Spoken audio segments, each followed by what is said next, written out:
امام علیہ الصلاۃ والسلام کی 10 صفات کی طرف اشارہ کیا گیا ہے، اور انہی صفات پر ہماری گفتگو جاری ہے۔ اور آج پھر باقی صفات جو رہ گئی تھیں اس سال کی گفتگو میں انشاءاللہ جتنا مقدور ہو سکا اسے بیان کیا جائے گا۔ میں صرف یاد دہانی کے طور پر ایک فہرست آپ کے سامنے بیان کر دوں کہ جو اس سے پہلے عرض کیا جا چکا ہے۔ موضوع کے اعتبار سے موضوع ہے معرفت امام، اور معرفت امام ہماری زندگی کا ایک ایسا موضوع ہے کہ جو بنیادی حیثیت رکھتا ہے ہماری زندگی میں۔ کیوں؟ اس لیے کہ ہم جس لیے پیدا کیے گئے ہیں اور ہماری زندگی کا مقصد جو ہے وہ ہے پروردگار کی معرفت، اور خدا کی معرفت بغیر امام کی معرفت کے ممکن نہیں ہے۔ اس پر تفصیل سے گفتگو پہلے اشروں میں ہو چکی ہے، اس کا تکرار کرنا مقصود نہیں ہے کہ معرفت امام معرفت اللہ کے لیے اتنا ہی ضروری ہے کہ جتنا انسان کی زندگی میں بہت سی اس کے سامنے ضروری چیزیں موجود ہیں۔ یعنی اگر معرفت امام نہ ہو تو معرفت اللہ کا تصور تو پیدا ہو سکتا ہے، حقیقت کو نہیں سمجھا جا سکتا۔ لہٰذا امام کی معرفت ہماری زندگی میں خدا کی معرفت کے لیے ضروری ہے، اور خدا کی معرفت ہماری زندگی کا مقصد ہے۔ اس پر گفتگو پہلے ہو چکی ہے۔ پروردگار کو اس کی ذات کے ذریعے سے نہیں پہچانا جا سکتا، پروردگار کے صفات اور اسما کے ذریعے سے اسے پہچانا جائے گا، اور خدا کے صفات اس کی ذات سے الگ نہیں ہے۔ ان ساری لفظوں پر میں گفتگو کر چکا ہوں، لہٰذا ضروری نہیں ہے ان کا بیان۔ ہم صرف تقریب ذہن اور سلسلے کو منظم کرنے کے لیے عرض کر رہے ہیں۔ صفات اس کی ذات سے الگ نہیں ہے، نہ یہ کہ صفات اس کی ذات سے الگ نہیں ہے اس کا مطلب یہ ہو کہ صفات ہیں اور ذات ہے اور آپس میں متحد ہیں، ایسا نہیں ہے۔ بلکہ پروردگار کی ذات اور صفات میں عینیت پائی جاتی ہے، یعنی وہی صفات ہیں وہی ذات ہے۔ جس طریقے سے ہمارے یہاں صفتیں الگ الگ ہوتی ہیں، انسان کبھی غصے میں ہے تو صفت غضب طاری ہے، کبھی انسان خوش ہو گیا تو مسرت کی صفت طاری ہو گئی اس پر۔ پروردگار کے یہاں اس طریقے سے صفات نہیں آتے، اس کے یہاں غضب اور رضا ان دونوں میں وہ فرق نہیں ہے جو ہمارے یہاں سمجھا جاتا ہے، بلکہ وہ جس حیثیت سے غضبناک ہوتا ہے اسی حیثیت سے رحمت کے موقع پر آتا ہے۔ ایک عینیت پائی جاتی ہے۔ میں نے عرض کیا کہ اس کو بیان کر چکا ہوں، اور پچھلے اشروں میں اس کی تفصیل سے موجود ہے یہ بات۔ لہٰذا جب اس کے صفات اس کی ذات سے الگ نہیں ہیں اور ذات کو ہم نہیں سمجھ سکتے، اس کا مطلب یہ ہے کہ ما حقہ صفات کو بھی نہیں سمجھ سکتے۔ لہٰذا ضروری ہے کہ کوئی ایسا مقام ہو کہ جہاں سے اس کی صفت کا ظہور ہو رہا ہو، تاکہ ہم اس مقام کو سمجھیں اس کے صفت کو سمجھنے کے لیے۔ اور پھر عرض کروں گا کہ اس پر گفتگو ہو چکی ہے، اور اسی مقام میں ظہور صفات کا نام امام علیہ الصلاۃ والسلام۔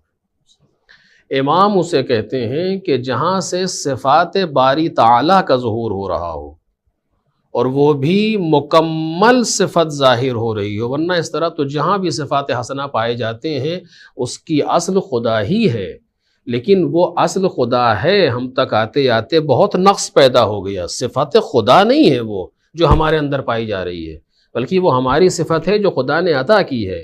لیکن خدا کی صفت کا اگر کہیں سے ظہور ہو رہا ہو تو وہاں نقص نہیں ہو سکتا، اور ہر صفت میں نقص کا مطلب یہ ہے کہ اس کی ضد پائی جائے۔ جب کسی صفت میں کمی اور نقص کا تصور آتا ہے یعنی اس کی ضد پائی جائے، مثلا اگر ایک انسان شجاع ہے تو اس کی شجاعت کی حد کہاں ہے؟ کہ جہاں سے بزدلی شروع ہوگی وہاں سے شجاعت ختم ہو جائے گی، یہ حد ہے اس کی۔ تو ہر صفت کی ضد اس کی حد ہوا کرتی ہے، اس کی اپوزٹ جو چیز ہے وہ اس کی حد ہے۔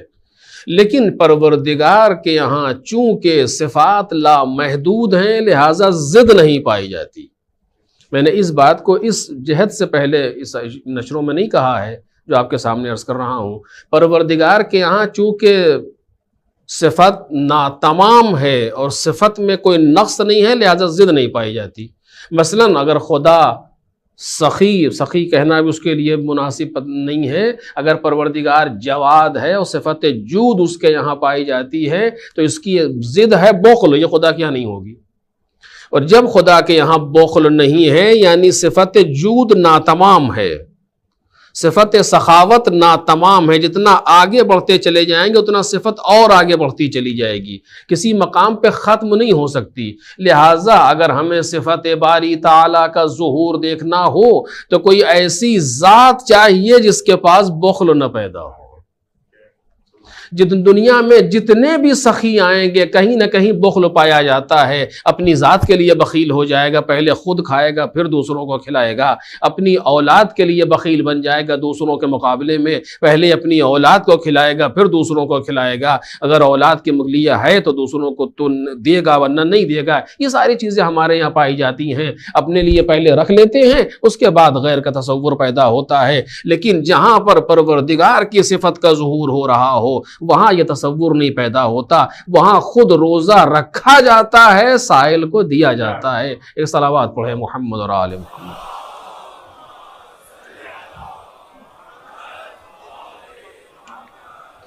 وہاں روزے پر روزہ رکھ لیا جاتا ہے لیکن سائل کو واپس نہیں کیا جاتا، کیوں؟ اس لیے کہ صفت ناتمام ہے۔ وہاں صبر کی منزل اگر دیکھیں، جس منزل پر بھی چلے جائیں، میں اس پر رکنا نہیں چاہتا ورنہ پھر آج کی گفتگو یہ تمام ہو جائے گی۔ اگر صبر کی منزل پر جائیں، ظلم بڑھتا چلا جاتا ہے لیکن ان کا صبر ناتمام ہے۔ کوئی ایسا امام ہمارے سامنے نہیں ہے، دنیا پیش نہیں کر سکتی کہ جہاں پر ظلم کے مقابلے میں اس نے کہا ہو اب بس، اس سے زیادہ ہم صبر نہیں کر سکتے، نہیں، ہم نے نہیں دیکھا۔ کوئی معصوم ایسا نظر نہیں آیا کہ جس نے یہ کہا ہو کہ اس سے زیادہ ہم ظلم کو برداشت نہیں کر سکتے، ہمارے صبر کی حد آ گئی، اس سے زیادہ ہم تمام نہیں کر سکتے، بلکہ ہم نے تو اس کے برعکس دیکھا ہے۔ واقعہ آپ کے سامنے موجود ہے، میں صرف اپنے تقریب ذہن اور اشارے کے لیے عرض کر رہا ہوں۔ جناب مولا کائنات گھر میں آئے تو دیکھا جناب سیدہ گھٹنوں میں سر ڈالے ہوئے بیٹھی ہیں، علی آ کر کے برابر میں بیٹھ گئے، جناب سیدہ رو رہی تھی، مولا کائنات نے دلاسا دینا شروع کیا، سیدہ یہ مصیبتیں ختم ہو جائیں گی، یہ مصیبتیں تمام ہو جائیں گی، آپ کیوں گریا کر رہی ہیں؟ صبر کریں۔ کہ یا علی میں اپنی مصیبت پر نہیں رو رہی۔ کہا پھر کس چیز پر رو رہی ہیں؟ کہ میں آپ کے تنہائی پر رو رہی ہوں علی، جو میرے بعد آپ پر آنے والا ہے اس پر گریا کر رہی ہوں۔ مولا کائنات نے کہا سیدہ اگر آپ اس پر رو رہی ہیں تو جان لیں کہ یہ ساری مصیبتیں علی کی نظر میں بہت چھوٹی چیزیں ہیں۔ آپ دیکھ رہے ہیں کہ اتنی مصیبتیں جس پر سیدہ رو رہی ہوں مولا کائنات کے لیے، اس کے لیے مولا کائنات کہتے ہیں یہ ساری مصیبتیں بڑی چھوٹی چیزیں ہیں۔ کیوں؟ اس لیے کہ صبر ناتمام ہے۔ توجہ کریں، صبر ناتمام ہے۔ جہاں پر صبر ناتمام ہوگا وہاں ظلم چاہے جتنا زیادہ ہو جائے صبر کو کراس نہیں کر سکتا، صبر کو بلاک نہیں کر سکتا، صبر کو ختم نہیں کر سکتا۔ بس ظلم بڑھتا چلا جاتا ہے، صبر بڑھتا چلا جاتا ہے۔ اس سے پہلے بھی میں نے یہ جملہ بعض مقامات پر کہا ہے، آپ کے سامنے پھر کہہ دے رہا ہوں آج تاکہ میری بات موضوع سے مربوط رہے۔ عزیزو، امام حسین تو امام حسین ہیں، جناب عباس سلام اللہ علیہ تو جناب عباس ہیں، جناب علی اکبر، یہ ساری شخصیتیں تو ہمارے ذہن کے بالاتر ہیں، ان کو تو ہم محسوس ہی نہیں کر سکتے۔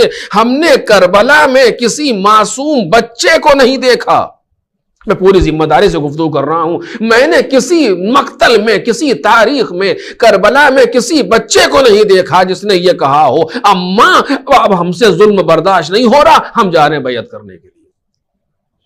کوئی چھوٹا سا بچہ آل محمد کے گھر کا نہیں، اصحاب کے گھر کا بھی ہے، لیکن اس نے یہ نہیں کہا کہ اب ہم جا رہے ہیں بیعت کرنے کے لیے اس لیے کہ ہم سے ظلم برداشت نہیں ہو رہا. کیسی روح پھونک دی حسین ابن علی نے، کیسی روح ڈال دی حسین ابن علی نے کہ جہاں صبر کی کیفیت یہ ہے کہ بچے پیاس سے مر تو گئے لیکن جا کر کے بیعت کے لیے ہاتھ نہیں بڑھایا. کیوں؟ اس لیے کہ یہ اس کے دسترخوان کرم پپلے تھے جو صفت پروردگار کو ظاہر کرنے والا تھا کہ جہاں سے صفت الہی کا ظہور ہو رہا ہو. عزیزو بس اسی جگہ پر اس لفظ کو روک رہا ہوں کہ ہمیں اگر پروردگار کو پہچاننا ہے تو اس کے صفات کے ذریعے سے. صفات چونکہ ذات سے الگ نہیں ہے لہذا کوئی ایسا مقام چاہیے کہ جہاں سے صفات کا ظہور ہو رہا ہو، اور وہ مقام کون ہے؟ امام وقت ہے.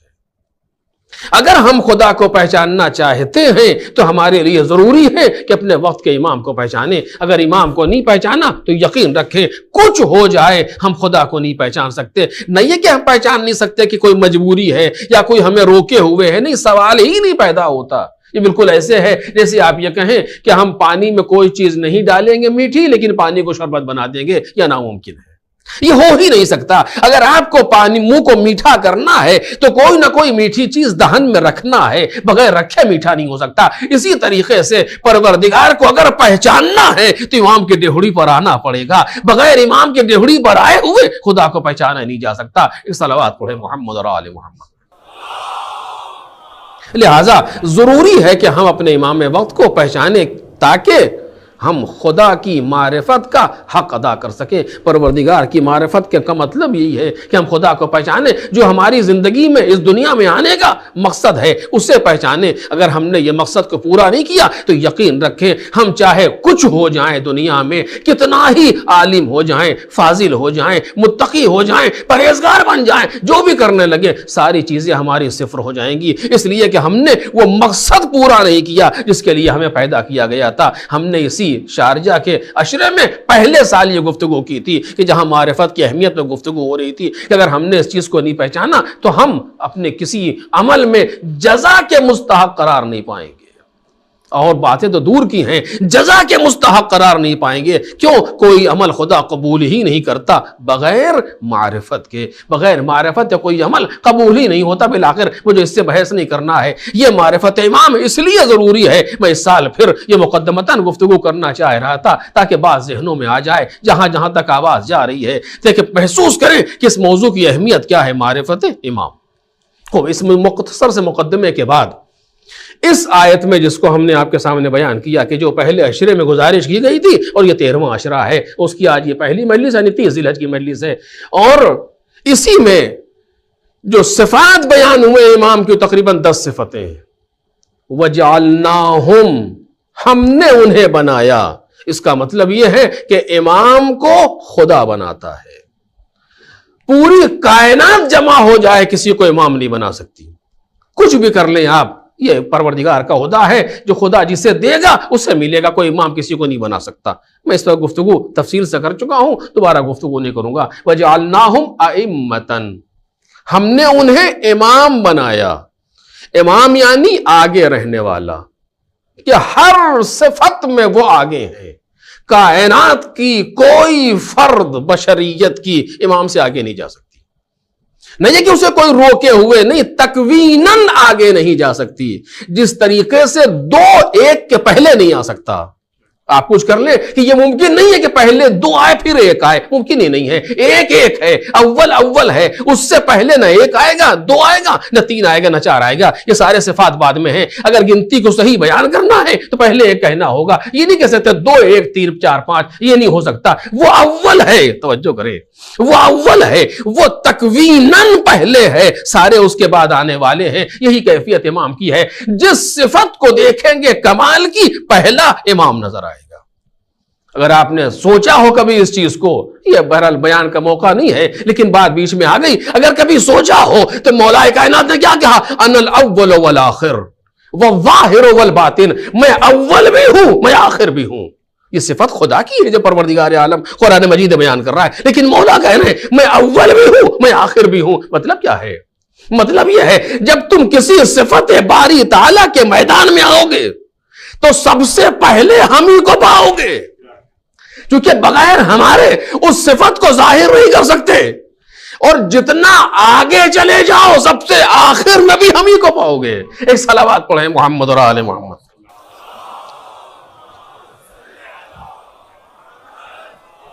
آج چونکہ یہ پہلی تقریر ہے لہٰذا مسلسل سفر اور تکان کی وجہ سے آواز متاثر ہے. انشاءاللہ اگر آپ دعا فرمائیں گے تو شاید بعد میں ٹھیک ہو جائے، ورنہ تو بہرحال جس طرح ہے گزرتا رہے گا انشاءاللہ.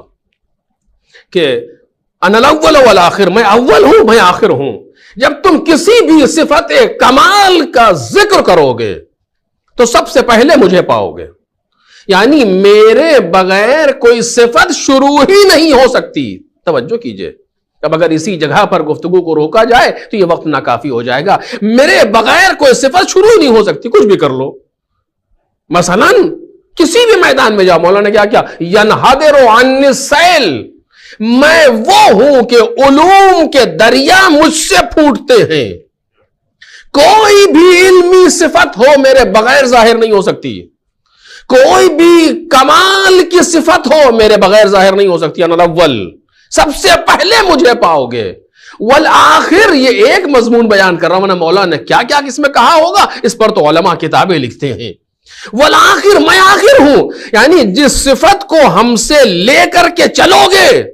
توجہ کریں، جیسے آپ نے دیکھا ہوگا کہ کالج میں یونیورسٹیز میں لوگ جاتے ہیں پڑھنے کے لیے، ریسرچ کرنے کے لیے. ان کا کوئی ایک استاد ہوتا ہے، کوئی ایک ٹیچر ہوتا ہے. مثلا میں اگر چھوٹے بچوں کی مثال نہ بھی دوں تو کسی بزرگ اگر آپ جائیں، کوئی ڈاکٹریٹ میں کوئی تھیسس لکھ رہا ہے تو کسی کے انڈر، کسی پروفیسر کے انڈر میں تھیسس لکھی جاتی ہے. جیسا کہ وہ بتاتا رہتا ہے، یہ لکھنے والا بیچارہ اسی طرح کرتا رہتا ہے، اس کو ایسے لکھیے، اس کو ایسے کیجئے. یعنی جب کسی تھیسس کو لکھنا شروع کرے گا تو کہاں سے شروع کرے گا؟ اپنے پروفیسر سے. اور جب ختم کرے گا تو کس پر ختم کرے گا؟ اپنے پروفیسر پر. یعنی اس کو کراس نہیں کر سکتا، اس کو بائی پاس کر کے نہیں جا سکتا قانون کے تحت میں، کہ اسی سے شروع کرے گا اسی پر ختم کرے گا. یہ تو ایک مسئلہ تشریعی ہے کہ اگر ہے تو دوسرا پروفیسر بدل لے لا کر کے. لیکن یہاں پر مسئلہ یہ کہ یہ تکوینی ہے. جب تم کسی صفت کو شروع کرو گے تو ہمارے محتاج ہو، اور جتنا اس صفت میں آگے بڑھو گے آخر میں ہم ہی کو پاؤ گے. ایسا نہیں ہے کہ تم اس صفات میں محنت کر کے ہم سے آگے نکل جاؤ. سوال ہی نہیں پیدا ہوتا کہ لا یرقا الی الطیر، کوئی بھی طائر فکر ہم تک پرواز نہیں کر سکتا. امام اسے کہتے ہیں. ابھی ہم نے امام کو سمجھا ہی کیا ہے، ہم 2-3 حروف جانتے ہیں، الف میم، اسی کو امام سمجھتے ہیں. ہمیں کیا معلوم کہ امام کسے کہا جاتا ہے. میں کوشش کر رہا ہوں تاکہ اپنے بچوں میں، اپنے نوجوانوں میں یہ ایک فکر پیدا ہو جائے امام کو پہچاننے کی، کہ کوئی بھی تم صفت لاؤ گے سب سے پہلے ہمیں پاؤ گے، سب سے آخر میں ہمیں پاؤ گے. اگر اس صفت کا ظاہر دیکھو گے تو ہم نظر آئیں گے. اب اس جملے کو میں بیان نہیں کر سکتا ہوں، بڑا دقیق جملہ ہے، اس کے لیے کافی وقت چاہیے. اگر اس صفت کا ظاہر دیکھو گے تبھی بھی ہم نظر آئیں گے، اگر اس صفت کے باطن میں جاؤ گے تب بھی ہم نظر آئیں گے. ایک صلوات پڑھیں محمد اور آل محمد. یعنی انا الاول والآخر والظاہر والباطن، ظاہر میں بھی تمہیں ہم نظر آئیں گے، باطن میں بھی تمہیں ہم نظر آئیں گے. یہ مولا کائنات کہہ رہے ہیں. یہ کون سی صفت ہے؟ قرآن مجید نے اس کو دوسرے نمبر پر رکھا، وجعلناہم ائمۃ، ہم نے انہیں امام بنایا. یعنی ہر صفت میں آگے رہنے والا، امام سے آگے کوئی بڑھ ہی نہیں سکتا. جسے میں نے اس سے پہلے بھی عرض کیا، میں اس کو صرف بچوں کی ذہن و قریب کرنے، جسے امام جماعت ہے، نماز جو انسان پڑھا رہا ہے کوئی اس کے آگے نہیں کھڑا ہو سکتا. سوال ہی نہیں پیدا ہوتا. ہر انسان اس سے پیچھے رہے گا، چاہے وہ باپ ہو، چاہے دادا ہو، چاہے کوئی ہو، چاہے استاد ہو، کچھ بھی ہو. اگر وہ امام جماعت ہے تو جتنے ہیں سب اس کے پیچھے کھڑے ہوں گے. بالکل یہی کیفیت سمجھائی گئی جو تمہارا امام ہے. اب آپ دیکھیے، آج ہم اپنے لیے کسر شان محسوس کرتے ہیں. اب یہ بات میں بہت واضح نہیں کہہ سکتا چونکہ ہماری صنف سے مربوط ہے، لہذا زیادہ واضح نہیں کہوں گا. اگر آپ نے سمجھ لیا تو بات کو سمجھ لیجئے گا. ہم کسر شان محسوس کرتے ہیں کہ ہماری عمر زیادہ ہے، ہم ایک بچے سے مسئلہ کیسے پوچھیں. بلکہ بعض جگہوں پر تو جملے سنائی دیتے ہیں جو نہایت غلط ہیں کہ ہمارے سامنے کا بچہ ہمیں سمجھا رہا ہے. اس پر تو ہمیں فخر ہونا چاہیے تھا. جس چیز کو ہم نقص بنا کر کے پیش کر رہے ہیں اس پر ہمیں فخر ہونا چاہیے تھا کہ کم از کم ہمارے سامنے کا بچہ اس قابل تو ہوا کہ ہمیں سمجھائے. یہ تو ہمیں فخر سے بیان کرنا چاہیے تھا کہ ہمارے خاندان کی ایک فرد، ہمارے محلے کی ایک فرد، ہمارے گاؤں کی ایک فرد مدرسے میں جا کر کے استاد کے پاس بیٹھ کر کے کم از کم اس قابل تو ہو گئی کہ ہمیں سمجھائے. لیکن ہم بجائے فخر کرنے کے اس کو اور سامنے سے خراب کرنے کی کوشش کرتے ہیں، اس کے حوصلوں کو پست کرنے کی کوشش کرتے ہیں. ہمارے سامنے کا بچہ ہمیں سمجھا رہا ہے، ہماری داڑھی سفید ہو گئی، ہمارے بال سفید ہو گئے، آج ہمیں سمجھا رہا ہے. اس پر ہمیں فخر ہونا چاہیے تھا. لیکن دنیا کتنی بدل گئی. لیکن اسی طرح آپ دیکھیں ایک بوڑھا انسان، توجہ کریں، ایک بوڑھا انسان، ایک ریش سفید انسان آ کر کے بیٹھتا ہے ایک 8 برس کے بچے کے سامنے.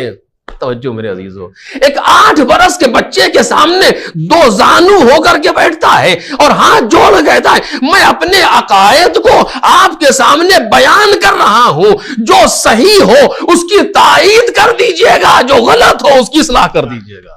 دیکھ رہے ہیں آپ یہ سامنے والا کون ہے اور وہ بچہ کون ہے؟ آپ میں بزرگ ہیں جانتے ہوں گے. جو بچوں کے لیے عرض کر رہا ہوں، اپنے ہم سے کم سے بھائیوں کے لیے اکثر گفتگو کرتا ہوں اور انہی کے لیے کرتا ہوں، اس لیے انہی سے کہہ رہا ہوں. یہ وہ 8 برس کا بچہ کون ہے اور وہ ریش سفید وہ انسان کون ہے جو اپنی بڑھاپے کی عمر میں آ کر کے بیٹھ رہا ہے امام کے سامنے؟ وہ 8 برس کا بچہ امام علی نقی علیہ السلام ہے. ایک صلوات.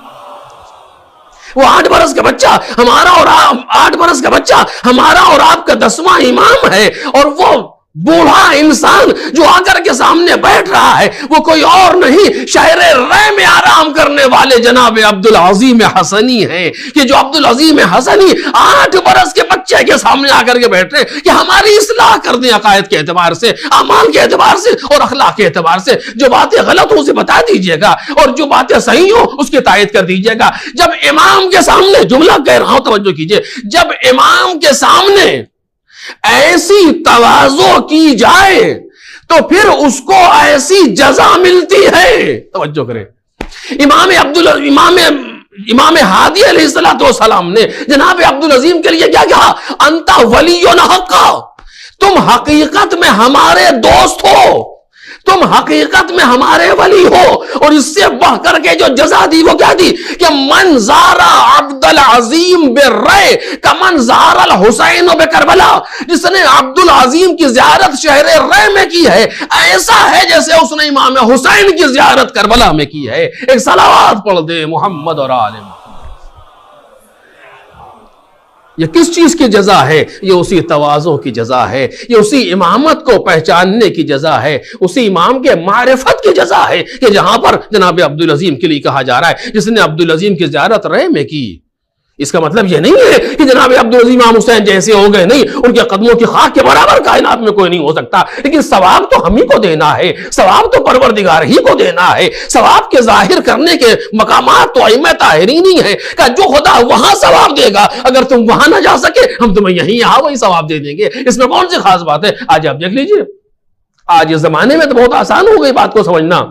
کل تک یہ ہوتا تھا کہ ہمیں امام بارگاہ جانا پڑتا تھا، ہم جا کر کے وہاں مجلس پڑھتے تھے، آپ آ کر کے وہاں مجلس سنتے تھے، اپنے گھروں سے نکلتے تھے. اسی شارجہ میں ہم نے اپنی آنکھوں سے دیکھا اتنی لمبی لمبی لائن لگی رہتی تھی، آدھے کلومیٹر کی لائن. گرمی میں انسان چیکنگ کے لیے کھڑا ہوا ہے تاکہ ہم مجلس میں چلے جائیں، ہمیں پہلے سے مجلس مل جائے. کبھی کبھی ایسا بھی ہوا کہ مغربین کی نماز میں اذان خانہ پر ہو گیا، لوگ اندر نہیں آ سکتے تھے جب ام الخنون مجالس ہو رہی تھی. اس طرح کے واقعات پیش آئے. کل تک یہ کرنا پڑتا تھا، وہ خدا ہمیں امام بارگاہ آنے پر جزا دے رہا تھا. توجہ کیجئے گا، وہ خدا ہمیں امام بارگاہ آنے پر جزا دے رہا تھا، وہ زحمتیں اٹھانے پر جزا دے رہا ہے. آج اس کورونا کی وجہ سے جو یہ منحوس وائرس، سازشی وائرس، اگر امام بارگاہیں بند ہو گئیں اور ہم وہاں پر نہ جا سکے تو جزا تو اسی خدا کو دینا ہے.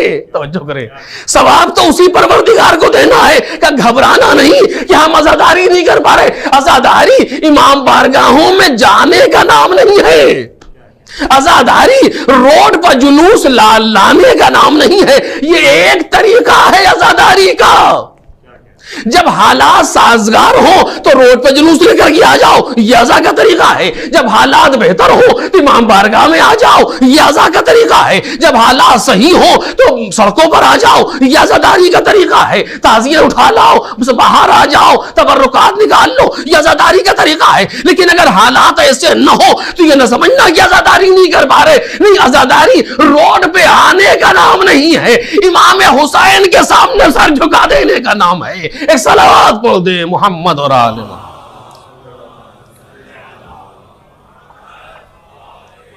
عزاداری صرف یہ نہیں ہے کہ ہم روڈ پر آ جائیں، عزاداری صرف یہ نہیں ہے امام بارگاہوں میں آ جائیں، نہیں، دشمن کی بھول یہی ہے، دشمن کی بھول یہی ہے، 1400 برس سے اسی غلطی میں مبتلا ہے کہ اگر ہم نے امام بارگاہیں بند کر دی تو عزاداری ختم ہو جائے گی، اگر ہم نے روڈ پر نہیں آنے دیا تو عزاداری ختم ہو جائے گی۔ یہ ہو ہی نہیں سکتا ہے۔ 1400 برس سے پوری سلطنتیں اسی پر لگ گئی، لیکن یہ ختم ہوئی یا نہ ہوگی جب تک کائنات میں ایک حسینی باقی ہے، جب تک کائنات میں ایک حسینی باقی ہے یہ عزا ہوتی رہے گی۔ توجہ کیجئے، اور حسینیت کو کائنات سے ختم نہیں کیا جا سکتا، کسی ماں کا وعدہ ہے۔ ایک صلوات پڑھیں محمد اور آل محمد۔ یہ عزاداری ہوتی رہے گی، کل تک امام بارگاہوں میں جاتے تھے، خدا ہمیں جزا دیتا تھا، کل تک سڑک پر جلوس لاتے تھے، خدا ہمیں جزا دیتا تھا، مولا ہم سے راضی ہوتے تھے۔ آج نہیں ہو پائے گا، اپنے گھر میں بیٹھ کے سنیں گے، خدا وہی ثواب دے گا۔ اگر ہم خدا کے لیے کر رہے تھے اپنے گھر میں بیٹھ کے ماتم کریں گے، کل تک 10 لوگوں کے درمیان ماتم کر رہے تھے، آج اکیلے گھر میں ماتم کریں گے۔ کل تک ہم 1000 کے سامنے مجلس پڑھ رہے تھے، آج اکیلے پڑھ لیں گے۔ کل تک ہم دوسروں کے سامنے جا کر کے رو رہے تھے، آج اکیلے میں بیٹھ کر کے رو لیں گے۔ کل تک ہم دوسروں کے سامنے نوحہ پڑھ رہے تھے، آج اکیلے نوحہ پڑھ لیں گے۔ پوری دنیا سن رہی ہوگی۔ عزا خانے بلکہ عزاداری اور عزا خانے گھٹے نہیں ہیں، بڑھے ہیں۔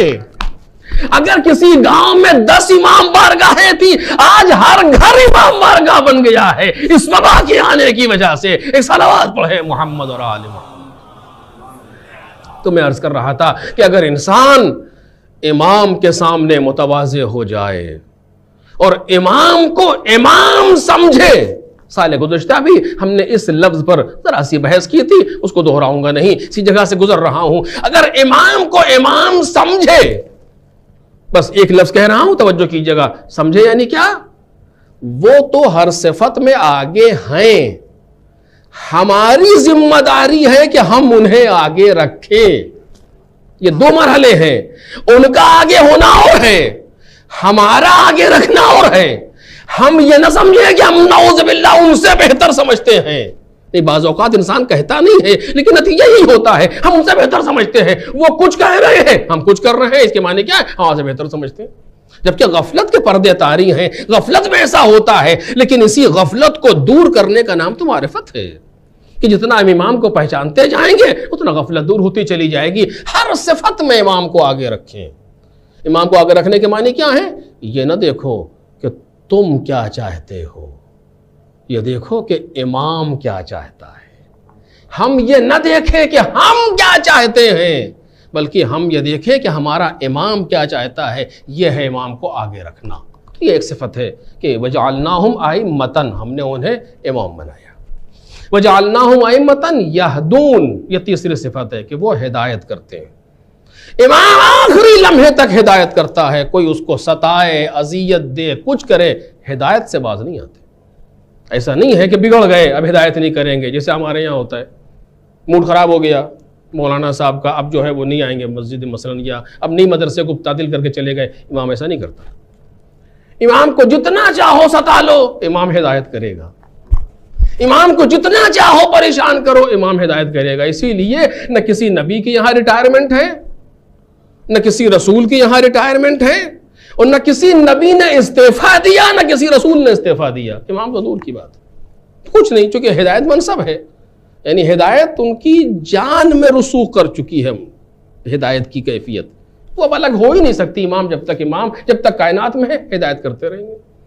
کوئی ان کو ستا رہا ہو، کوئی ان کا کوڑا پھینک رہا ہو، کوئی انہیں برا بھلا کہہ رہا ہو، کچھ بھی کر رہا ہو، یہ دیکھتے ہی نہیں کہ یہ کیا کہہ رہا ہے، وہ اس بات کو سوچتے ہیں کیسے یہ ٹھیک ہوگا۔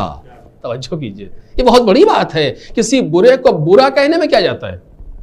ہم نے فرض چکا فلاں صاحب ایسے ہیں، فلاں صاحب ایسے ہیں، فلاں صاحب ایسے ہیں. اپنے جہاں بھی دیکھ لیجئے ایک زبان کھلتی ہے وہ یہی زیادہ گناتی ہے، یوں ہے یوں ہے یوں ہے. کسی کی اچھائی تو کہاں جلدی سے نظر آتی کسی کو، انہی چیزوں میں لگا رہتا ہے. لیکن یہ کہنا تو بہت آسان ہے، لیکن اگر اس سے یہ پوچھیے کہ ذرا یہ بتائیے کہ جن کو آپ نے برا کہا ہے ان کو آپ ٹھیک کریں تو کیسے کریں گے؟ اب ساری زبانیں بند ہو جائیں گی. کیوں؟ اس لیے کہ اس پر کبھی سوچا ہی نہیں، اس کے بارے میں کبھی سوچا ہی نہیں. حد اقل اگر کچھ نہیں کر سکتے کم از کم دعا تو کر سکتے ہیں، پروردگار فلاں انسان ہمارے محلے میں چور ہے، تو ارحم الراحمین ہے، تو رحم کر دے اس کی چوری ختم ہو جائے. اتنا تو کہہ سکتے ہیں خدا سے، لیکن یہ بھی نہیں کرتے کیونکہ اس طرف جاتے ہی نہیں. پھر بھی کہتے ہیں یہ ہمارا امام ہے. عجیب ہے، ہمارا امام یہدون ہدایت کی منزل میں ہے. اس کے یہاں کسی کی رسوائی نہیں ہے، اس کے یہاں کسی کو ذلیل کرنا نہیں ہے، ہدایت کرنا ہے. ہم رسوا کر لیتے ہیں، ہدایت نہیں کرتے. ہم ذلیل کر لیتے ہیں، ہدایت نہیں کرتے. پھر بھی کہتے ہیں ان کو ہمارا امام ہے. یہ کیسے ہو سکتا ہے؟ کیسے جمع کریں گے دونوں کو ایک جگہ پر؟ یہ ایک دوسرا موضوع ہے، اس کو چھوڑ رہا ہوں. وہ یہدون، یہ تیسری صفت ہے امام کی کہ امام ہدایت کرتا ہے. اس کو بھی ہم پہلے بیان کر چکے. یہدون بامرنا، ان کی ہدایت ہمارے امر کے ذریعے سے ہے. اب یہ ہدایت بے امر کیا ہے اس کو میں نے تفصیل سے عرض کیا ہے، ابھی بیان نہیں کر سکتا چونکہ موضوع طویل ہے. یہ یہدون بامرنا واوحینا الیہم، امام وہ ہے جس کی طرف وحی ہوتی ہے. وحی تشریع نہیں ہے جو پیغمبر کے پاس ہے، شریعت ختم ہو گئی. اب اسی شریعت کو آگے بڑھانا ہے، نئی چیز سامنے نہیں آنے والی. یہی ہمارا فرق ہے دوسروں کے ساتھ کہ وہاں پر نئی چیزیں آ سکتی ہیں، ہمارے یہاں نہیں آ سکتی. ہمارے پیغمبر نے جو آخری بیان کر دیا بات ختم ہو گئی. امام اسی کی وضاحت کرنے والے ہیں، امام اسی کو بیان کرنے والے ہیں، کسی نئی چیز کی بنیاد رکھنے والے نہیں ہیں. اسی لیے آپ دیکھ لیں امام عسکری تک چلے جائیں، یہی فرماتے ہیں قال رسول اللہ، رسول اللہ نے یہ فرمایا تھا، رسول اللہ نے یہ فرمایا تھا. آخری شریعت لانے والا پیغمبر ہے جس پر شریعت ختم ہو گئی. اب اس کے بعد کوئی چیز آنے والی نہیں ہے. یعنی امام اوحینا الیہم یہ تائید ہے وحی کے ذریعے سے، تشریح نہیں ہے. اب یہ تشریح و تائید و تصدیق اس کو پہلے بیان کر چکا ہوں، نہیں بیان کروں گا. فعل الخیرات، اوحینا الیہم فعل الخیرات، ہم نے کار خیر کرنے کی وحی کی ہے. یہ امام کی ایک اور صفت ہے کہ امام خیر ہی کرے گا ہمیشہ. امام سے شر کا تصور پیدا نہیں ہو سکتا. یہ بہت ہی اچھی دلچسپ بحث ہے، پہلے میں بیان کر چکا ہوں. امام کے ہاں جو بھی چیز پائی جائے گی وہ خیر ہوگی. اوحینا الیہم فعل الخیرات. اب یہاں تک بات آ کر کے رکی تھی اور اسی دو صفت کو بیان کر رہا تھا. وَإِقَامَ الصَّلَاةِ وَإِيتَاءَ الزَّكَاةِ. انشاءاللہ اس پر کچھ چیزیں آ کر کے عرض کروں گا یہ اس صفت کے بارے میں. اور اس کے بعد جو دو صفتیں اور ہیں وَكَانُوا لَنَا اور عابدین، اگر اس سال ہو سکا تو اس کو بیان کروں گا، نہ پھر انشاءاللہ دیکھا جائے کیا ہوتا ہے. بالآخر اقام الصلاۃ و ایتاء الزکات، یہ دو صفات ہیں. اس کو سال گزشتہ بھی کچھ بیان کیا تھا، اس سال پھر تھوڑا سا اسی کے بارے میں گفتگو کروں گا. لیکن آج کیونکہ یہ پہلی تقریر ہے، آج ایک مسئلے کو بیان کرنا چاہتا ہوں اس مقام پر کہ جہاں سے ہمیں بات کی بات سمجھنے میں آسانی ہوگی. اور گزشتہ 12 سال میں 12 عشروں میں یہ بات بیان نہیں ہوئی ہے. اس کو دوسرے طریقے سے بیان کیا تھا، لیکن ایک نئی جہت ہے جس کو جگہ بیان کرنا چاہے تو توجہ کیجیے گا. ایک کلی بات ہے جو ہر جگہ پر آئے گی. یہ میں نے لسٹ پڑھ دی امام کے صفات کی، باقی باتیں اسی کے بعد بیان ہوں گی. لیکن اس جگہ پر اسے محسوس کریں کہ معرفت امام کے معنی کیا ہیں. بس اس چیز کو میں 2 لفظوں میں بیان کروں، کل اسی جگہ سے بات شروع ہوگی. معرفت امام کے معنی کیا ہیں؟ معرفت یعنی پہچاننا. جسے آپ مجھے پہچانتے ہیں، میں آپ میں سے بعض کو پہچانتا ہوں. معرفت یعنی پہچاننا. آپ مجھے پہچانتے ہیں، میں آپ کو پہچانتا ہوں. یہ معرفت ایک جاننا ہے اور ایک پہچاننا ہے. جاننے سے آگے کی کیفیت ہے پہچاننا. خوب، یہاں تک تو بات واضح ہو گئی. لیکن ہم نے سوچا کہ اس معرفت کو پہچاننے کا مطلب کیا ہے. دیکھیے، ہر جگہ کسی گاؤں میں، کسی بڑے شہروں میں یہ بات نہیں پیدا ہوتی. اپنے محلے میں، اپنی سوسائٹی میں لوگ ایک دوسرے کو پہچانتے ہیں. سب ایک دوسرے کو پہچانتے ہیں. آپ کسی گاؤں میں چلے، یہ فلاں صاحب کا وہاں رہتے ہیں. کیسے معلوم کا؟ میں جانتا ہوں انہیں، میں پہچانتا ہوں انہیں. کیسے ہیں؟ کا ایسے ہیں، پہچانتا ہوں. مدینے میں کون سا ایسا آدمی تھا جو امام حسین کو نہیں پہچانتا تھا؟ سارے پہچانتے تھے. مکے میں کون سا ایسا انسان تھا جو مولا کائنات کو نہیں جانتا تھا؟ مکے میں سارے گھروں میں تو علی نے ماتم کروا دیا، تو کون نہیں پہچانے گا؟ ہر گھر کوئی نہ کوئی مارا تھا مولا نے. تو سارے کے سارے پہچانتے تھے. کوفے میں ہر آدمی مولا کائنات کو جانتا تھا. کوفے سے زیادہ شام میں لوگ علی کو پہچانتے تھے. جنہوں نے صورتیں دیکھی تھی نام جانتے تھے. جو اتنا خلاف پروپیگنڈا کیا گیا تھا مولا کائنات کے کہ وہاں بھی لوگ جانتے تھے, الٹا جانتے تھے, پہچانتے تھے. بالآخر مکے میں پہچاننے والے, مدینے میں پہچاننے والے, کوفے میں پہچاننے والے, شام میں بھی جاننے والے, پہچاننے والے لوگ نام جانتے تھے. آپ نے سامنے واقعہ موجود ہے, شام سے آیا تھا مولا کائنات کا برا بھلا کہہ رہا تھا امام حسن کے سامنے. جس کو انسان جانتا ہے یا پہچانتا ہے اسی کو تو برا کہتا ہے. آپ کسی ایک اننون آدمی کو آپ نے کبھی جانا ہی, اسے کیا برا کہیں گے آپ؟ ہوا میں تو نہیں بات کریں گے. جس کو جانیں گے پہچانیں گے اسی کی اچھائی بتائیں گے, اسی کی برائی بتائیں گے. اب قرآن کیا کہہ رہا ہے یا اور مولا کائنات امام حسین سلام اللہ علیہ کیا کہہ رہے ہیں کہ معرفت و اہل کل زمان امام ہوں. توجہ کیجیے,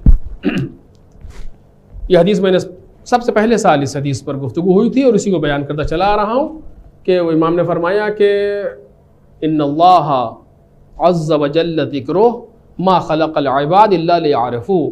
وہ پروردگار جس کا ذکر جلیل و عزیز ہے اس نے بندوں کو نہیں پیدا کیا مگر یہ کہ بندے اسے پہچانیں. فَإِذَا عَرَفُوهُ عَبَدُوهُ, جب اسے پہچان لیں گے تو اس کی عبادت کریں گے. فَإِذَا عَبَدُوهُ اسْتَغْنَوْا بِعِبَادَتِهِ, عبادت ما سوا, اور جب اس کی عبادت کریں گے تو اس کی عبادت کے ذریعے سے دوسروں کی عبادت سے بے نیاز ہو جائیں گے. یہ حدیث ہے, میں اس کا پہلے بیان کیا. اب اگر یہاں تک بات آئی, جب پہنچی تو ایک شخص نے اٹھ کر کہا کہ ابن رسول اللہ بے ابی انت و امی, اے رسول خدا کے بیٹے آپ میرے ماں باپ آپ کا قربان ہو جائے. فما معرفت اللہ, اللہ کی معرفت کیا ہے؟ تو امام نے کہا کہ معرفت و اہل کل زمان امام ہوں, ہر زمانے کے لوگوں کا اپنے امام زمانہ کو پہچاننا خدا کی معرفت ہے. یہاں تک بات آ گئی. اب آپ بتائیے کہ مدینے میں سب پہچانتے ہیں مولا امام حسین کو, امام حسین جو اپنے وقت کے امام ہیں. مکے میں سب پہچانتے ہیں امام حسین کو. مملکت اسلامیہ میں جتنی بھی اس وقت کے حدود تھے سب امام حسین کو پہچانتے تھے, جانتے تھے. کم از کم نہ سب صحیح, پورا مدینہ تو جانتا ہی ہے, پورا مکہ تو جانتا ہی. امام حسین کو جانتے ہیں, مولا کائنات کو جانتے ہیں. یعنی اس کا مطلب کیا ہوا؟ یہ سارے کے سارے معرفت امام رکھنے والے. عجب, پھر کیسے ہوا؟ یہ سارے کے سارے معرفت اللہ رکھنے والے لوگ تھے. اگر نہیں تھے تو کیسے؟ حدیث تو کہہ رہی ہے اپنے زمانے کے امام کو پہچاننا, اور یہ پہچانتے تھے. توجہ کیجئے, یہ بات ذرا سی دقیق ہے پر میں اس کو صرف دو لفظوں میں جلدی سے واضح کرنا چاہتا ہوں کہ فما معرفت اللہ, معرفت اللہ کیا ہے؟ کہ معرفت اہل کل زمان امام, اپنے زمانے کے لوگوں کا اپنے امام کو پہچاننا. وہ بھی سارے کے سارے پہچانتے تھے. میں نہیں کہہ رہا ہوں, خود قرآن کہہ رہا ہے اس جملے کو.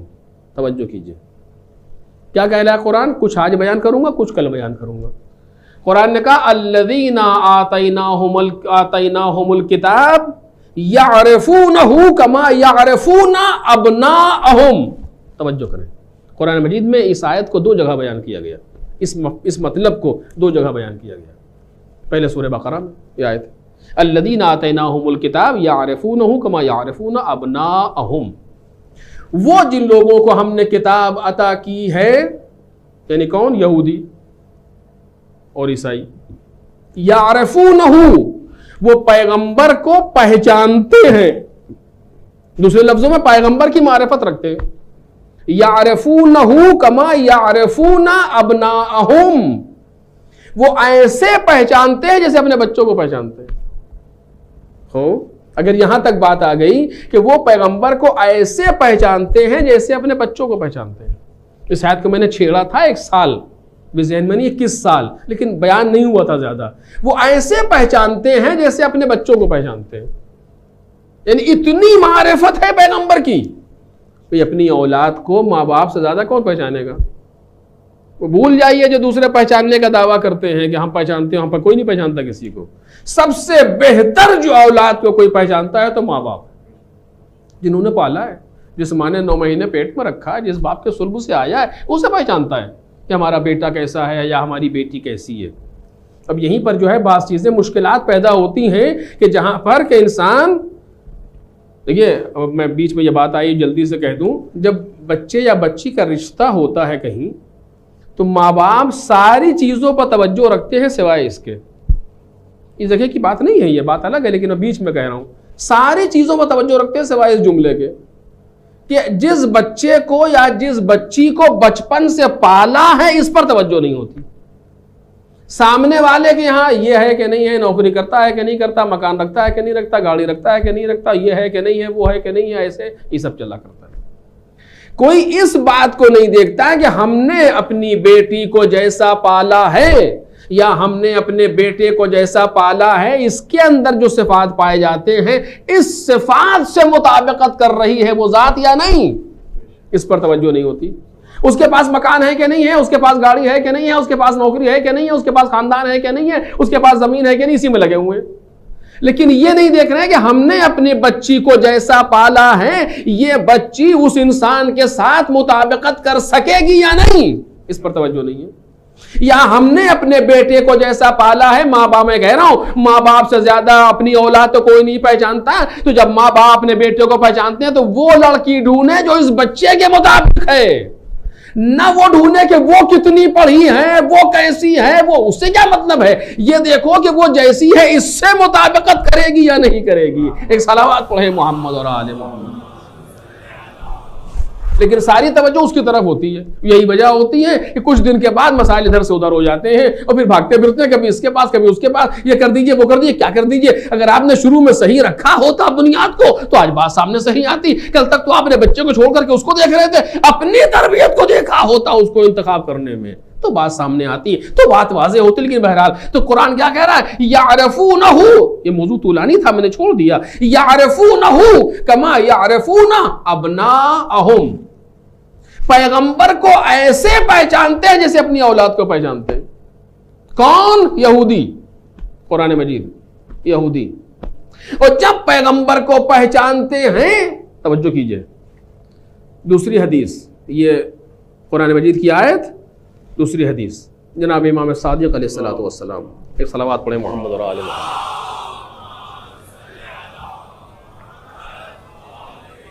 جناب امام صادق علیہ السلام فرماتے ہیں کیا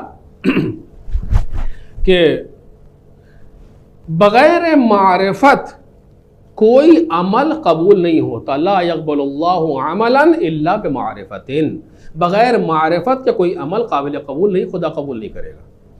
ولا معرفت الا بعمل, اور معرفت نہیں ہے بغیر عمل کے. فمن عرفہ دلتہ المعرفت علی العمل, جو انسان خدا کو پہچان لے گا اس کی معرفت اس کو عمل کی نشاندہی کرے گی. وَمَن لَمْ يَعْمَلْ فَلَا مَعْرِفَةَ لَهُ, اور جو عمل نہیں کر رہا اس کے پاس معرفت نہیں ہے. اگر یہاں تک بات آ گئی تو اگر یہودی پہچانتے ہیں پیغمبر کو تو ان کو پیغمبر کی معرفت کے مطابق عمل کرنا چاہیے تھا. درحیز کہہ رہی فَمَنْ عَرَفَهُ دَلَّتْهُ الْمَعْرِفَةُ عَلَى الْعَمَلِ, اس کی معرفت اس کو عمل کی طرف لے جاتی ہے, ہدایت کرتی ہے, دلتو نشاندہی کرتی ہے. لیکن ہم نے تو یہ دیکھا کہ جتنی دشمنی پیغمبر کے ساتھ یہودیوں نے کی کسی نے نہیں کی. وہ میں نہیں کہہ رہا ہوں, قرآن کہہ رہا ہے, جتنی دشمنی مومنین کے ساتھ یہودیوں نے کی کسی نے نہیں کی. قرآن مجید کہہ رہا ہے. میں نے اس سے پہلے بھی کئی 2-3 بار اشروں میں مختلف سال میں مختلف جہت سے اس آیت کو پڑھا.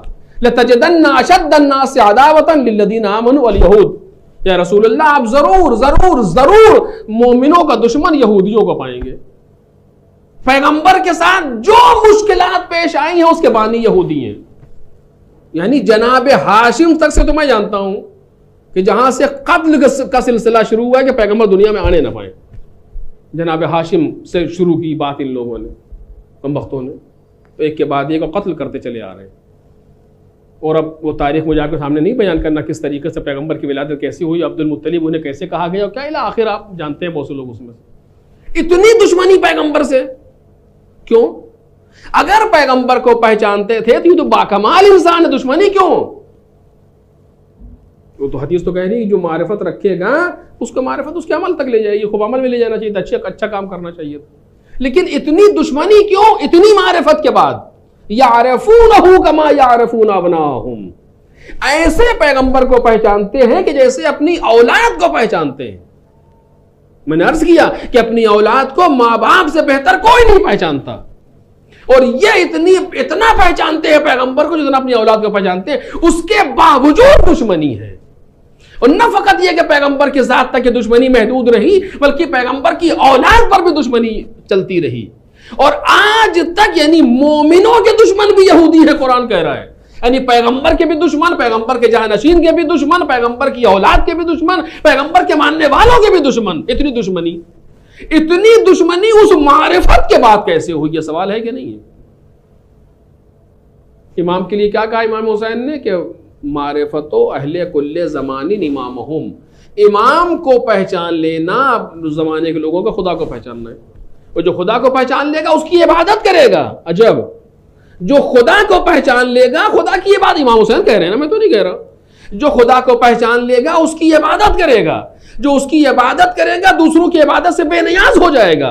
امام کو پہچاننا خدا کو پہچاننا ہے، پیغمبر کو پہچاننا خدا کو پہچاننا ہے۔ قرآن کہہ رہا ہے یہودی خدا کو پہچانتے ہیں اور ہم دیکھ رہے ہیں کہ عبادت نہیں کرتے۔ عجیب ہے، یہ کیسے ہوا آخر؟ یہ پیراڈوکس کیسے حل کیا جائے؟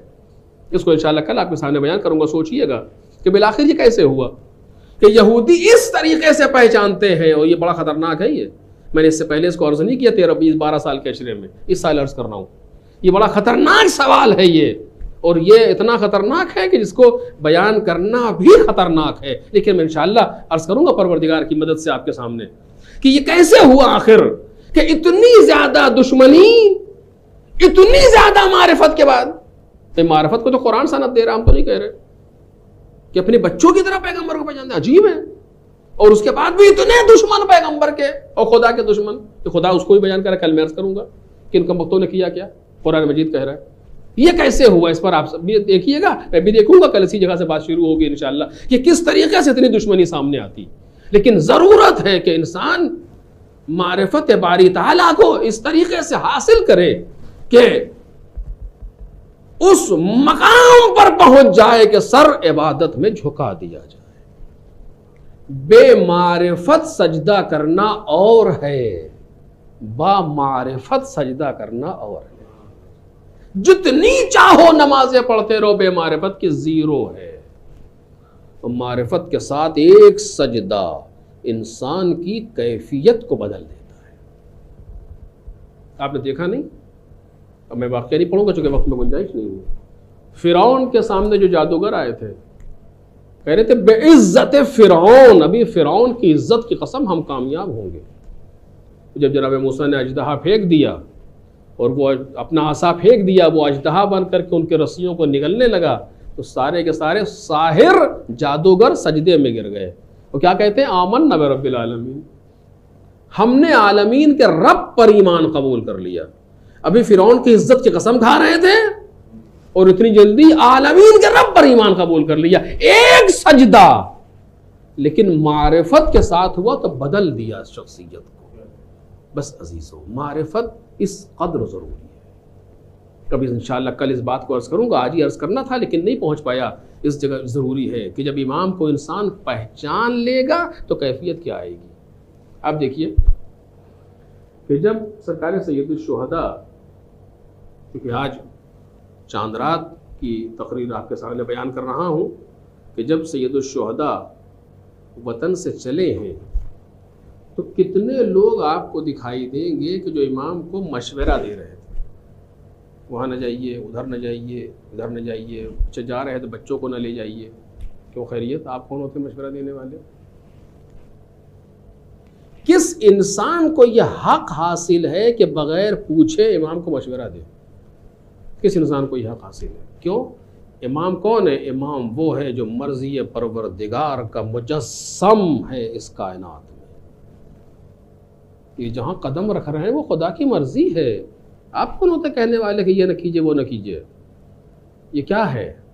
یہ وہی ہے معرفت کی کمی۔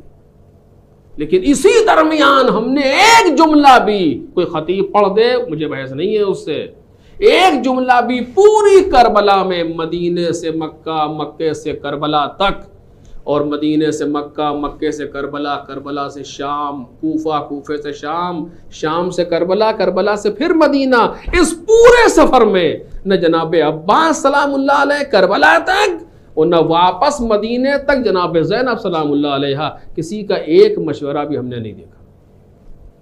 میں کہنا کوئی خطیب بیان کرتا ہو بات الگ ہے، لیکن تاریخ نے کسی بھی مشورے کو نہیں لکھا کہ جناب زینب اپنے امام کو مشورہ دیں. وہ امام چاہے بھائی ہو چاہے بھتیجا ہو کہ میری نظر میں یوں کرو بیٹا. بھتیجے ہیں امام سجاد لیکن نہیں، امام ہے. آ کر کے جناب زینب رحمۃ اللہ علیہ آ کر کے پوچھ رہی ہیں کہ یہ بتاؤ کہ جل کے مر جائیں کہ باہر نکلیں. عجیب ہے. وہ جناب زینب سلام اللہ علیہا جن کے لیے امام سجاد کوفے کے بازار میں کہہ رہے ہیں اسکتی عمتی، کفی اماں بس کرے، انت عال بحمد اللہ عالمۃ غیر معلمہ. کفی اماں آپ تو بغیر پڑھائی ہوئی عالمہ ہیں. جب علی ابن ابی طالب کے لہجے میں خطبہ شروع کیا، جناب زینب جب بولنا شروع ہوئی تو مولا کائنات کا ایک صحابی آتا ہے نابینا ہے، کہتا ہے لوگوں یہ بتاؤ کیا قیامت آ گئی؟ نہیں قیامت تو نہیں آئی. خیریت تم یہ سوال کیوں کر رہے ہو؟ کہ میں نے پیغمبر سے سنا تھا قیامت میں علی کی آواز سنائی دے گی، میں مولا کی آواز سن رہا ہوں. کہا کہ نہیں، علی کی آواز نہیں ہے، یہ علی کی بڑی بیٹی زینب بول رہی ہے. آپ نے دیکھا ایسی خاتون، ایسی بی بی کہ جب بولنا شروع کریں تو لوگوں کو علی یاد آ جائے. اس کو یہ نہیں پتا ہے یہ خیمے میں جل کے مر جائیں گے باہر نکلیں. نہیں، جناب زینب جانتی ہے لیکن امام کو پہچانوانا ہے کہ پہچانو امام کسے کہا جاتا ہے. وہ جیسی خاتون بھی حق نہیں رکھتی کہ بغیر مرضی امام خیمے سے باہر چلی جائے. عجیب ہے جناب زینب کی اس معرفت کو ہمارا کروڑوں سلام ہو کہ اس ماحول میں جہاں خیام جل رہے ہوں، جہاں بھائی کے سر نو کے نیزہ پر ہے، جہاں سارے لاشیں پڑے ہوئے ہیں، لیکن معرفت امام کو کس طریقے سے ثانیہ زہرا نے پیش کیا، کس طریقے سے امام کو پہچانوایا ثانیہ زہرا نے. عجیب ہے. پھپھی اماں علیکن بالفرار، خیموں سے باہر نکلیے. لو عزیزو، مگر وہ زینب کوئی ایک مشورہ بھی امام کو نہیں دے رہی. کیوں؟ اس لیے کہ جناب زینب جانتی ہیں امام کو مشورہ نہیں دیا جاتا بلکہ امام کی اطاعت کی جاتی. کل اس پر میں انشاءاللہ کچھ تفصیل آپ کے سامنے عرض کروں گا. امام کی اطاعت کی جاتی ہے. لو عزیزو، یہ قافلہ مدینے سے چلنے کے لیے تیار ہے. بس گفتگو تمام ہو رہی ہے. راوی کہتا ہے کہ مسجد نبوی میں کچھ لوگ بیٹھے ہوئے امام حسین کے ساتھ گفتگو کر رہے تھے کہ قاصد آیا. رات کی تاریکی میں اس نے کہا کہ چلیے آپ کو ولید نے بلایا ہے. کہا اس وقت؟ کہا ہاں ابھی بلایا ہے. کہا تم چلو ہم آتے ہیں. وہ قاصد چلا گیا اور لوگ امام کے پاس آ کر کے جو بیٹھے تھے گفتگو کرنے لگے. اس وقت کیوں بلایا ہے آپ کو؟ کوئی کچھ کہتا ہے، کوئی کچھ کہتا ہے. امام نے کہا مجھے لگتا ہے کہ حاکم شام دنیا سے گزر گیا، اس کا بیٹا تخت خلافت پر بیٹھا ہے اور ہمیں بیعت کے لیے بلایا جا رہا ہے. ابھی یہ گفتگو ہو رہی تھی، قاصد پھر آ گیا. چلیے ولید آپ کے انتظار میں ہے. میں کہہ چکا کہ تم چلو ہم آ رہے ہیں. امام وہاں سے بیت الشرف آئے. آنے کے بعد اپنے ساتھیوں کو لیا اور کہا اسلحہ اپنے لباس کے نیچے رکھ لو، اپنے لباس کے اندر رکھو، میرے ساتھ چلو، کیونکہ اس وقت اس نے بلایا ہے. مجھے یہ گمان ہے کہ اس کی نیت درست نہیں ہوگی. تو پھر امام بلاخر کیا نہیں جانتے، سارے ساتھیوں نے اسلحہ لیا، امام کے ساتھ چلے. اب یہ تو مقتل نہیں کہہ رہا، میں نے نہیں دیکھا کہ سب سے آگے آگے کون ہے، لیکن ہاں یہ ضرور معلوم ہے سب سے آگے آگے ام البنین کا بیٹا ابو الفضل العباس ہے. میری موجودگی میں آقا پر کوئی ضرر آ جائے سوال ہی نہیں پیدا ہوتا، آقا کو کوئی پریشان کر دے. جناب عباس آئے لیکن امام حسین نے دارالامارہ پر سب کو روک دیا. یہیں ٹھہر جاؤ، اس نے مجھے اکیلا بلایا ہے، میں اکیلا جاؤں گا. ہاں اگر میری آواز بلند ہو تو اندر آ جانا. لو عزیز امام حسین آئے، گفتگو آپ کے سامنے ہے، مجھے تفصیل سے عرض نہیں کرنا. اس نے امام کا استقبال کیا، ولید نے اپنے برابر میں بٹھایا، کھڑا ہوا، استقبال کیا، برابر میں بٹھایا. امام بیٹھے، سلام جواب سلام ہوا. اس کے بعد اس نے خط سامنے رکھ دیا جس میں بیعت کا سوال کیا گیا تھا. امام نے کہا یہ مسئلہ رات کی تاریکی میں حل نہیں ہوگا، کل دن میں تم بھی آؤ، ہم بھی آئیں گے، اپنے موقف کا اعلان کریں گے. اس نے کہا ٹھیک ہے آپ جائیں، کل آ جائیے گا. امام اٹھ کے جانے لگے تو مروان وہاں بیٹھا ہوا تھا، اس نے کہا ولید اگر آج حسین چلے گئے تو پھر ہاتھ نہیں آئیں گے، یا بیعت لے لے یا سر قلم کر لے، بس اتنا سننا تھا۔ فاتح خیبر نے آنکھوں میں آنکھیں، فاتح خیبر کے بیٹے نے آنکھوں میں آنکھیں ڈالی، آواز دی یبن الزرقاء، اے نیلی چشم والے کے بیٹے، انت تقتلنی ام ہو، کیا تو مجھے قتل کرے گا یا وہ مجھے قتل کرے گا؟ بس اس آواز کا بلند ہونا تھا کہ بنی ہاشم درانہ دربار میں داخل، بنی ہاشم دربار میں داخل، سب سے آگے آگے ابوالفضل العباس، شمشیر پہ قبضے پر عباس کے کا ہاتھ ہے، مولا کے چہرے پر نظر ہے، دیکھتے ہوئے آئے، امام نے اشارے سے روک دیا، ابوالفضل العباس رکے ہوئے ہیں اور امام حسین کو جھرمٹ میں لے کر کے چلے گئے۔ اگر دل چاہتا ہے کہوں ابوالفضل العباس سے، مولا آج خالی آواز بلند ہوئی، آج صرف آواز بلند ہوئی تھی امام کی اور آپ آ گئے، لیکن ایک دن وہ آئے گا جب امام آواز دے رہے ہوں گے این این مسلم بن عقیل، این این ہانی بن عروہ، اس وقت کون ہوگا جو امام کی مدد کے لیے آئے؟ اس وقت کون ہوگا جو امام کو آ کر کے سہارا دے؟ لو عزیزو حسین ابن علی چلے گئے، سامان سفر تیار ہونے لگا، امام حسین نے وطن سے جانے کی تیاری کر لی کیونکہ وہ وقت آ گیا تھا جس کے پیغمبر نے خبر دی تھی، بہن آئی بھیا میں نے سنا ہے کہ آپ وطن سے جا رہے ہیں، کہاں زینب میں جا رہا ہوں، کہا بھائی آپ یہ بھی جانتے ہیں میں آپ کے بغیر نہیں رہ سکتی، جناب زینب کو ساتھ لیا، عبداللہ سے اجازت لو، جناب زینب عبداللہ سے اجازت لے کر کے آ گئی اپنے شوہر سے، قافلہ چلنے کے لیے تیار ہوا، بس مجلس تمام ہو گئی، آخری فقرہ وہ مجلس تمام ہے کہ قافلہ چلنے کے لیے تیار ہو گیا۔ راوی کہتا میں نے سوچا چل کے دیکھوں کہ ملک حجاز سفر کیسے کرتا ہے، اس کے سفر کی شان کیسی ہوتی ہے، کہ میں آیا اور میں نے آنے کے بعد دیکھا تو عجب منظر دیکھا، کچھ محملیں ہیں جو بٹھائی گئی ہیں، کچھ اونٹ ہیں جو بیٹھے ہوئے ہیں، ایک طرف بنی ہاشم قطار صف بستہ کھڑے ہیں، بیچ میں امام حسین کی کرسی رکھی ہے اور امام حسین بیٹھے ہوئے ہیں، ایسے عالم میں ایسے منظر میں امام حسین نے آواز دی بنی ہاشم اپنے اپنے محرموں کو سوار کرو، کا ایک ایک شخص آگے بڑھتا تھا، پردہ اٹھتا تھا، کوئی بی بی باہر آتی تھی اور کوئی جا کر کے سوار کرتا تھا، یہ کیفیت جاری تھی۔ اچانک میں نے دیکھا کہ ایک بلند قد بی بی گھر سے باہر بس جیسے ہی چادر میں لپٹی ہوئی نکلی، سارے بنی ہاشم آگے بڑھے، عجب نہیں حسین کرسی سے کھڑے ہو جائیں، اور ایک آواز آئی مدینے والوں حد نظر پیچھے ہٹو۔ میں نے پوچھا یہ کیا ہوا؟ کہا مجھے لگتا ہے علی کی بیٹی زینب سوار ہو رہی، یہ ابوالفضل العباس ہے جن کی آواز آ رہی ہے۔ لو عزیز ابوالفضل العباس نے زانوں کو توڑا، جناب زینب عباس کے گھٹنے پر پیر رکھ کر کے اونٹ کی بلندی پر ہماری میں سوار ہو گئی، جناب علی اکبر نے سہارا دیا، بس مجلس تمام ہے۔ اس کے بعد امام حسین نے آواز دی بنی ہاشم اب تم بھی اپنے اپنے گھوڑوں پر سوار ہو جاؤ، ایک ایک کر کے بنی ہاشم سوار ہونے لگے۔ امام حسین نے آواز دی این این قمر بنی ہاشم، بنی ہاشم کا چاند کہاں ہے؟ آواز آئی لبیک لبیک یا سیدی، اے میرے سید و سردار میں حاضر ہوں، بتائیے امر کیا ہے؟ قدم لی یا اخی جوادی، اے عباس میرے گھوڑے کو لے کر کے آؤ، اے بھیا میرے گھوڑے کو لے کر کے آؤ۔ امام حسین کے سامنے جناب عباس گھوڑے کو لے کر کے آئے، رکاب فرس کو تھاما، امام حسین گھوڑے پر سوار ہو گئے، قافلہ مدینے سے جا رہا ہے، قافلہ مدینے سے روانہ ہو گیا۔ مجھے ایک منظر یاد آ رہا ہے، بس بات تمام ہو گئی، جناب عباس گھوڑا لے کر کے آئے، امام حسین سوار ہو گئے۔ جب بھی امام حسین سوار ہونا چاہتے تھے اس سفر میں، جناب عباس گھوڑا لے کر کے آتے تھے، لیکن ایک منزل وہ آئی کہ جب امام حسین سوار ہونا چاہتے ہیں لیکن کوئی گھوڑا لانے والا نہیں ہے۔ آپ کو معلوم ہے وہ کون سا مرحلہ تھا، وہ کون سا وقت تھا کہ جب امام حسین سوار ہونا چاہتے تھے اور کوئی نہ تھا جو رہوار کو لے کر کے آئے۔ مولا نے سر جھکا کے جملہ کہا ایکم یقدم جوادی، ارے تم میں سے کون ہے جو میرا گھوڑا لائے؟ مطلب یہی تو رہا ہوگا کہ میرا ناز بردار سوار بھائی اب نہ رہ گیا، مجھے نہیں معلوم کیا ہوا، میرا ناز بردار بھیا نہ رہ گیا، اب میں کہوں تو کس سے کہوں؟ تم میں سے کون ایک جملے میں مرثیہ پڑھ دیا حسین ابن علی نے۔ اس درد کو میر انیس نے محسوس کر لیا۔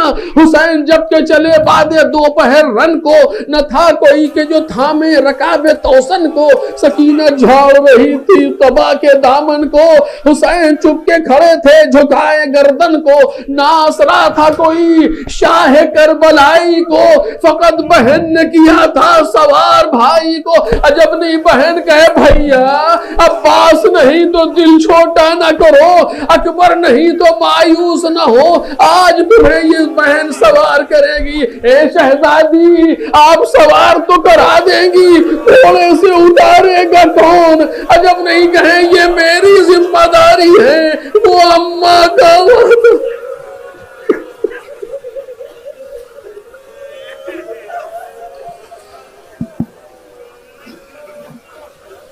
سيعلم الذين ظلموا أي منقلب ينقلبون ألا لعنة الله